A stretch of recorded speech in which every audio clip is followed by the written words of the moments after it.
Alors voilà notre quatrième point sur cette réforme. Nous sommes toujours dans la première partie où nous voulons réfléchir sur les conséquences de cette réforme sur le croyant lui-même. La prochaine fois, nous devrions parler des conséquences sur l'Église, son organisation, et ensuite sur le monde, notre vision du monde, etc. Donc, aujourd'hui, je voudrais que l'on réfléchisse sur une autre conséquence de cette réforme dans notre approche, compréhension de l'Évangile. Si vous êtes attentifs depuis 10-15 ans maintenant, le Seigneur met l'accent sur la grâce. Je ne vais pas faire un enseignement sur la grâce, mais simplement rappeler que si le Seigneur met l'accent sur la grâce, c'est que nous avons peut-être oublié, ou peut-être nous n'avons jamais appris ce qu'était la grâce véritablement. Et la grâce, en tous les cas, s'oppose radicalement à l'action de l'homme.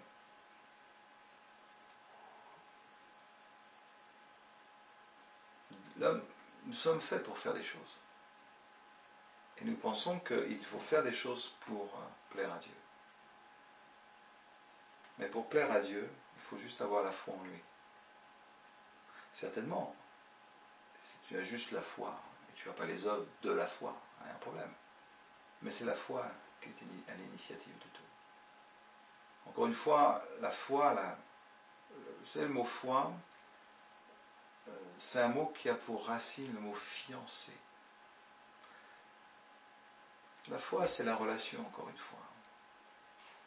La confiance. Confiance, fiancé. Vous ne trouvez pas pratiquement pas le mot foi dans l'Ancien Testament, simplement le mot confiance. Et Dieu s'oppose à l'œuvre de l'homme pour nous faire entrer dans le monde de la confiance, de la relation, de l'intimité, de la connaissance de Dieu. Adam a perdu la relation avec Dieu, la présence de Dieu. Et Dieu l'appelle dans sa présence, et Dieu nous rappelle dans sa présence. Et nous sommes tellement habitués à faire des choses, parce que c'est notre nature. Caïn a amené du produit de son travail. Abel, simplement un animal, il savait qu'il fallait ne rien apporter à Dieu, il n'a besoin de rien. Il simplement s'approche de lui par la foi, dans la confiance. Non pas en disant, regarde Seigneur, j'ai bien prié, j'ai bien obéi, j'ai été sage, j'ai droit à mon image. Dieu désire nous donner son image, notre récompense. Le Fils, quand il revient dans les bras de son Père, le Père lui demande rien, il le prend dans ses bras.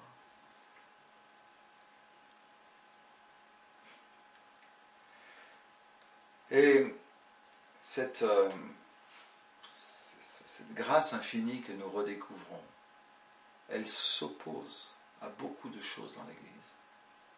On nous a appris que pour plaire à Dieu, il fallait faire ci, il fallait faire ci, il fallait faire ça. À tel point que si nous ne faisons pas ces choses, eh bien nous pouvons nous sentir coupables. Je connais un homme qui ne sort pas de chez lui sans avoir revêtu toutes les armes du croyant, d'Éphésiens. Et le problème, c'est que s'il oublie un jour de prendre une arme, il pense que le diable va l'attaquer. Et la grâce de Dieu. Dieu est-il capable de me protéger en dehors de moi? La grâce imméritée, bien sûr, mais complète de Dieu, pour le salut, pour la bénédiction. Et on nous a dit qu'il fallait jeûner et prier pour que Dieu nous soit favorable. C'est faire fi, même détruire l'œuvre de Christ. C'est lui qui nous rend propice, favorable. Sacrifice propitiatoire, c'est lui. C'est pas moi, pas mes œuvres. Et Dieu insiste énormément dans cette réforme, sur cet aspect. Et ça rejaillit, une des conséquences de cette réflexion, c'est que on nous a beaucoup dit qu'il fallait faire mourir la chair tout le temps, tout le temps, tout le temps. En nous disant, c'est le vieil homme qui est mort, mais la chair, il faut la crucifier. C'est désespérant. Parce que la vie ne fait pas de différence. C'est l'homme irrégénéré, l'homme sans Dieu. Et au fond, cette idée de devoir tous les jours crucifier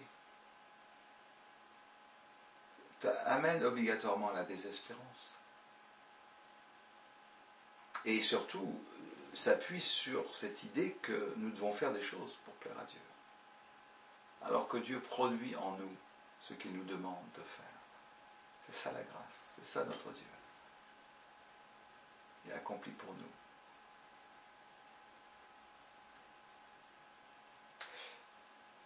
Et l'idée que je sois mort une bonne fois pour toutes, et que vivre une vie chrétienne, c'est simplement vivre ce que je suis. Je n'ai pas à crucifier quelque chose tous les jours qui est déjà crucifié. Ça ne s'arrêtera jamais sinon. Ça ne s'arrêtera jamais. Alors que si j'ai déjà été crucifié, vous avez été crucifié avec Christ. Et parce que vous avez été crucifié avec Christ, vous êtes entré dans le lieu de la bienveillance divine, dans les lieux célestes.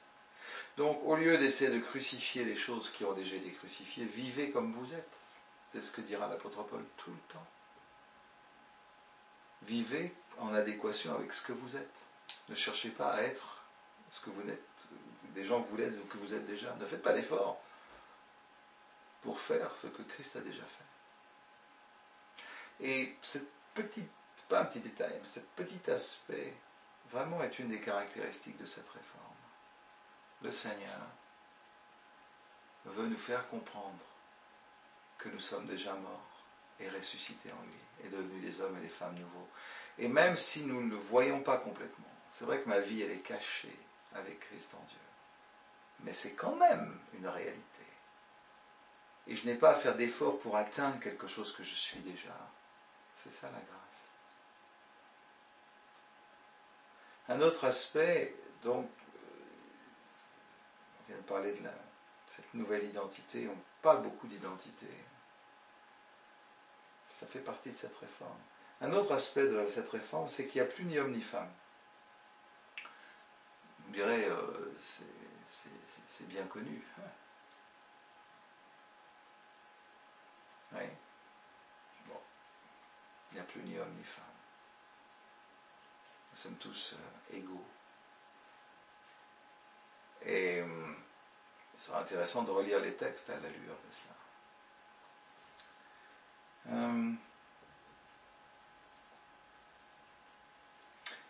Un passage dans les Éphésiens est assez intéressant, Éphésiens 4. L'apôtre Paul dit « Or, à chacun de nous, il est donné la grâce. Aux uns, le prophète, apôtre, etc. Il a donné les uns comme apôtres, les autres comme prophètes, les autres comme évangélistes, pasteurs et docteurs, pour le perfectionnement des saints. » Alors, je ne vais pas m'étendre là, ce serait trop long, mais en tous les cas, un des aspects de cette réforme, c'est que le Christ veut exercer son ministère au travers de chaque croyant. Et de plus en plus, le Seigneur, d'ailleurs, ça va avec le point suivant, le Seigneur insiste sur cette idée-là, que nous n'avons pas un ministère, dans le sens de mon ministère à moi. Voilà, moi, je suis pasteur. Je vais essayer d'expliquer ça. Bien sûr, ça mériterait un enseignement, mais juste pour que vous compreniez cette idée. j'ai demandé à tous les hommes de Dieu qui j'ai pu le demander, est-ce que tu sens que Dieu t'utilise ou te donne dans un ministère pastoral, prendre soin, et ensuite dans un ministère prophétique, ensuite dans un ministère d'évangéliste, comme il veut? Et tous ont dit oui. Oui, on sent que Christ nous donne dans tel ministère, etc. Et moi je pose la question, mais pourquoi seulement à ces pasteurs-là, ces hommes de Dieu, ces femmes de Dieu? Pourquoi le Christ leur donnerait-il à eux cette grâce et pas à nous? Il n'y a pas de raison. En fait, un des aspects de cette réforme, c'est que le Christ dit, c'est moi qui vais exercer mon ministère au travers chacun d'entre vous. Et non plus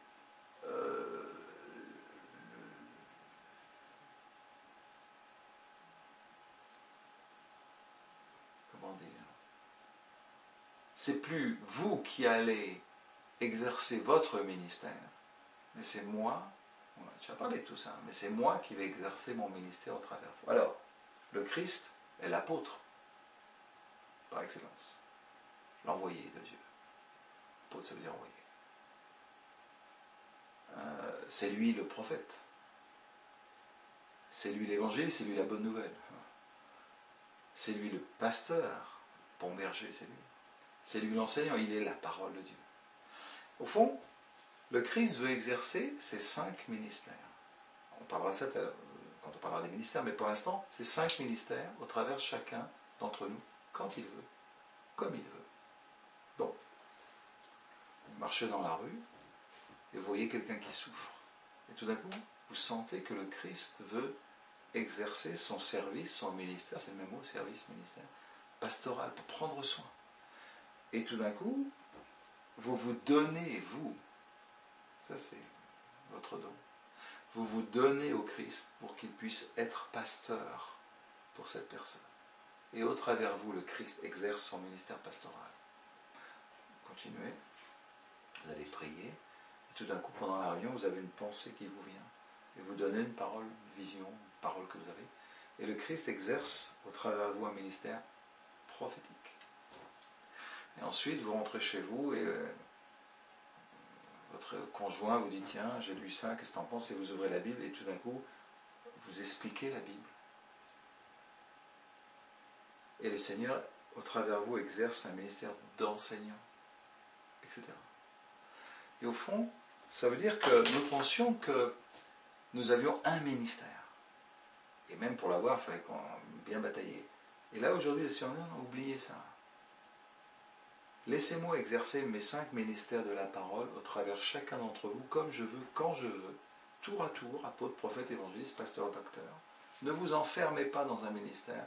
Ouvrez-vous au contraire sur une réalité. Vous êtes dans les lieux célestes. En même temps, vous êtes sur terre.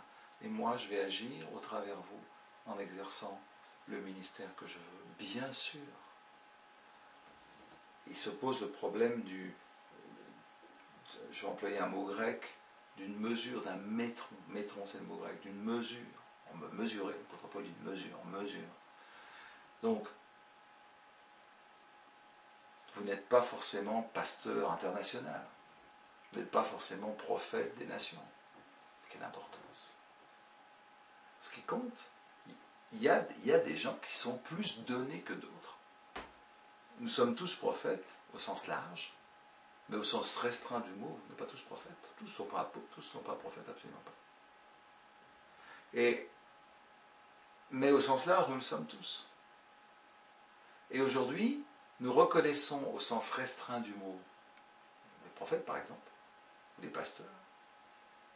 Nous savons, nous comprenons que au sens large, nous sommes tous pasteurs, donc le Christ veut exercer son ministère pastoral au travers de nous, c'est-à-dire que nous pouvons être donnés pour prendre soin des uns des autres. C'est écrit partout dans la Bible. Soyez pasteurs des uns des autres, si vous lisez le texte avec un peu de lucidité, les uns pour les autres. Mais entre le sens restreint et le sens large, eh bien, il va falloir déterminer tout un tas de mesures, justement. Et à présent, on nous dit, voilà, il y a les pasteurs, pour prendre le ministère pastoral, et les autres, les moutons, qui prennent soin d'eux de temps en temps. Et le Christ dit non. Entre tout le monde pasteur et seulement un ou deux pasteurs au sens restreint, eh bien, il va falloir que nous réfléchissions ensemble, que nous organisions l'Église, justement, pour discerner et mettre en place, en pratique, ceux qui ont une mesure pour tous, une mesure au sens large, une mesure au sens moins large, jusqu'au sens restreint.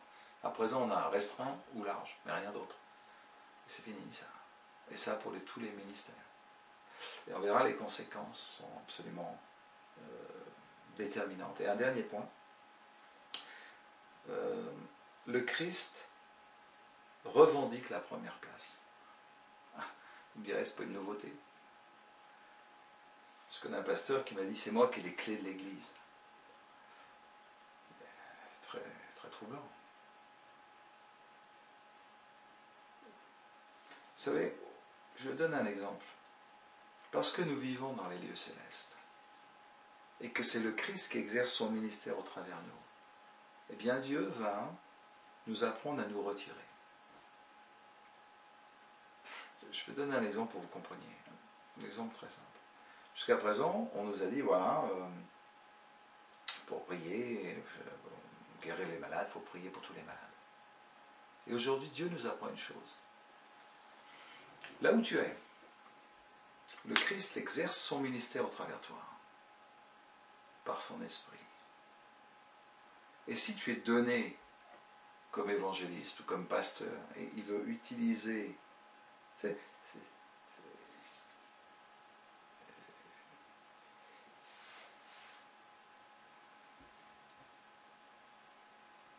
il y aurait beaucoup de choses à dire. Il ne s'agit pas, par rapport à ça, il ne s'agit pas seulement d'être une sorte de point de contact au travers...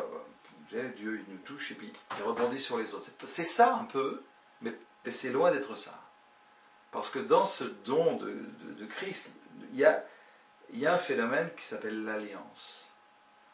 Et l'alliance, dans l'alliance, Dieu nous rend collaborateurs de son œuvre. Mystérieusement, si je puis dire. Et étant collaborateur, c'est lui qui exerce son ministère au travers de moi, mais si je reste les bras croisés, d'une certaine manière, il ne se passe rien. Dieu n'a pas besoin de moi, mais il a décidé de partager son autorité avec moi. Donc, si je n'ai pas conscience de cela, Dieu fait ce qu'il veut, bien sûr. Mais l'idée de Dieu, je crois, c'est que même si je fais rien, mais je suis collaborateur, à ce moment-là, j'ai conscience que même si je dis rien comme prophète, Dieu peut parler. Même si je ne dis rien, Dieu peut guérir au travers moi, en conscience. Il peut le faire, même si je n'en ai pas conscience, mais c'est parce qu'il veut, il veut nous rendre collaborateurs, participants à son œuvre. Donc, cette idée que, vous savez, on nous a dit par exemple, pour chasser les démons, il faut, au nom de Jésus, au nom de Jésus. Moi j'apprends aux gens, quand vous voyez que Dieu commence à agir, cessez d'agir vous-même et laissez-le faire. Et c'est là, ce qui est très intéressant, c'est quand, par exemple, il commence à y avoir des manifestations, les démons commencent à se manifester, je pense à cet exemple-là, à bouger un petit peu, eh bien c'est là où on commence, nous, à crier un peu plus fort. Et c'est là où, en réalité, on doit apprendre à se retirer. Seigneur, fais-le. Si Dieu te dit, crie, crie, bouge, bouge, impose les mains,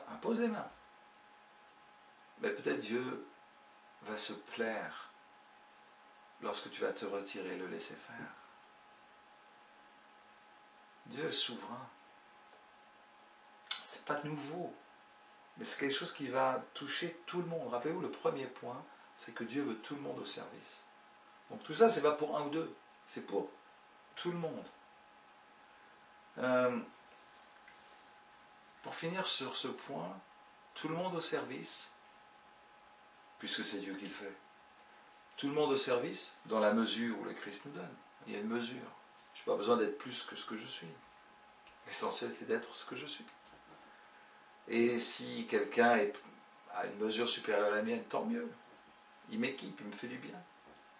Et on n'est pas en train de jouer des coudes. Le drame, c'est quand quelqu'un prend la première place et qu'il a une mesure inférieure à la plupart des gens. Enfin, alors il est obligé d'utiliser la chair, les efforts, etc., pour écraser les autres, pour les dominer, mais quand on est dans un service chrétien, on est dans l'ontologie. Donc ces choses sont appelées à disparaître. En fait, Dieu nous désire que nous entrions vraiment dans ce qu'il a déjà fait. Rappelez-vous, nous ne faisons pas d'efforts pour entrer dans sa présence. Nous sommes déjà introduits dans sa présence par le Christ. Nous ne faisons pas d'efforts pour l'aimer. Il nous a aimés le premier. Nous ne faisons pas d'efforts pour le servir. Il nous a servi le premier. Et si nous l'aimons, si nous le servons, si nous le prions, c'est parce qu'il a déjà produit ça en nous. Produit le vouloir et le faire. Il produit même la prière que nous allons dire.